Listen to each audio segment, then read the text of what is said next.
I'd like to dispel a lot of myths, but this one especially. There are starving kids in Africa. Finish your plate.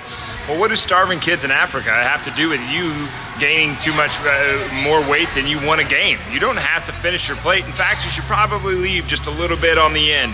Hey, there's a lot of myths out there. There's breakfast myths, there's tons of food myths, there's tons of exercise myths like we just went over, where the thing is, you don't have to be miserable to make progress. You don't have to make yourself so sore that you feel like you can't work out for a whole week.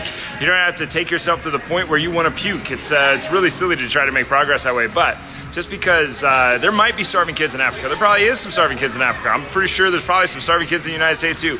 No matter where a starving kid is, it doesn't mean that you have to finish your plate. Challenge that thing that might be true in your mind that isn't true in reality, because you don't have to finish your plate.